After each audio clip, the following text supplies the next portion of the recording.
My Catholic Faith, Lesson 64, Catholic Action. The diagram above outlines a complete plan of Catholic action organisation in accordance with the directions of Pope Pius XI. The Holy Father did not intend organisation to be accomplished in exactly this manner. His instructions were only directive. In general, Catholic action in our country is thus organised. In every parish, the pastor is the centre and director of all Catholic activities. However, it is evident that the hierarchy, by means of the National Catholic Welfare Conference, aims to coordinate the activities of the different religious organisations into a united Catholic action. What is Catholic action? Catholic action is the active participation of the laity in the apostolate of the Church under the guidance of the hierarchy. The National Catholic Welfare Conference does not change one fundamental fact: that in each diocese all organisations and activities are dependent on and responsible to the bishop. Catholic action is the service and apostolate of the laity, approved by the episcopate. There is no Catholic action without episcopal approval. In two manners the laity participates in the apostolate of the hierarchy. A. Catholic action in the strict sense. The laity participates by a special episcopal mandate. And B. Catholic action in the broad sense. All lay activity for the good of the Church that has the approval of the hierarchy. Catholic action is religion in action, the result of a living faith. It implies, therefore, personal sanctification, although not directly aimed at it. From this personal sanctification arise works for the salvation of our neighbour, works that make lay apostles of members of Catholic action. The love of God that fills the heart of a faithful Catholic will impel him to join in the work of converting the world to Christ. It will urge him to contribute his help in all the ways he can in the lay state.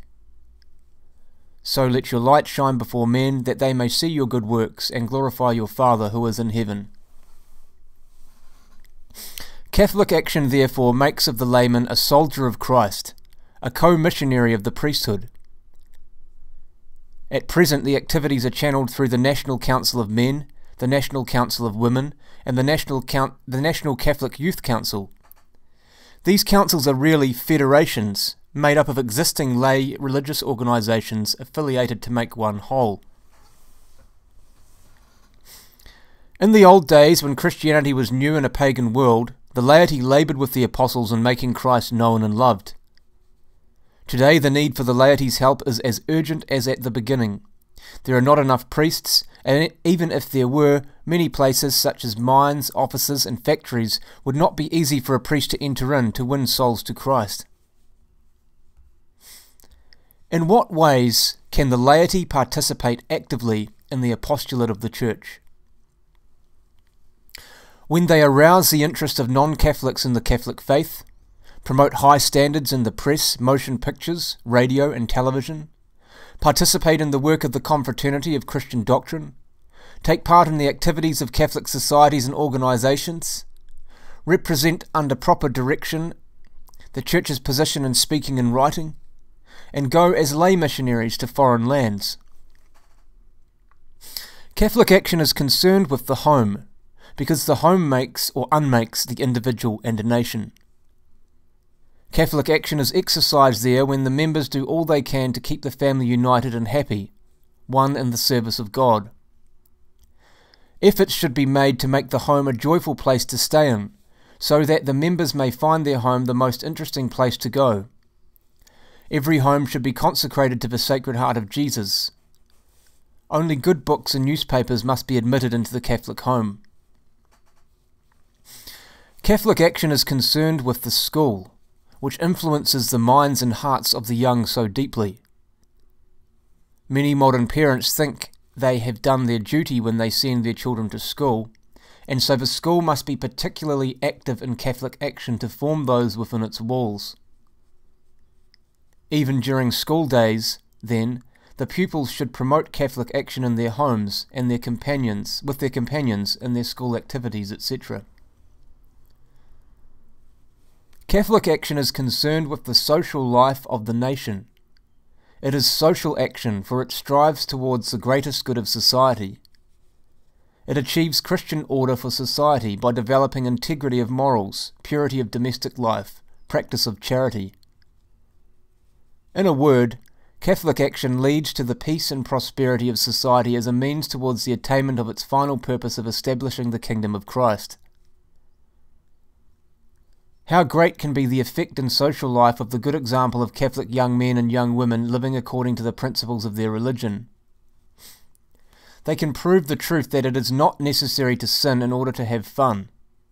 They can give effective example in their dress, speech, and general behaviour.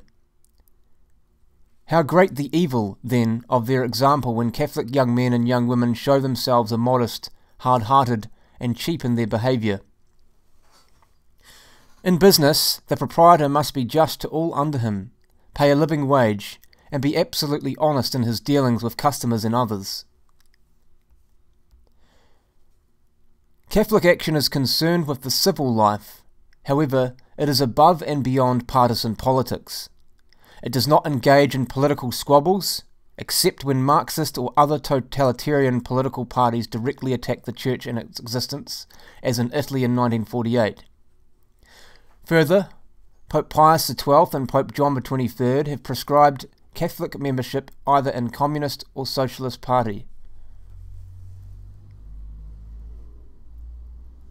Catholic action is for a supernatural end, but it cannot be divorced from civil society, since it is concerned with souls who are members of the civil society.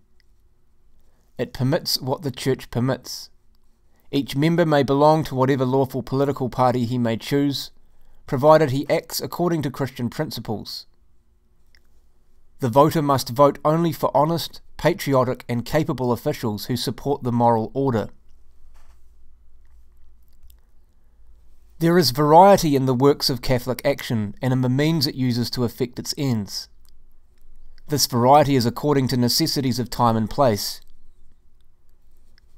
One place may demand the teaching of catechism, another the support of the parochial school, another the defence of the Church's rights against unjust and unlawful impositions of civil officials, another vigilance over the press, the moving pictures and television, another the education of the working classes.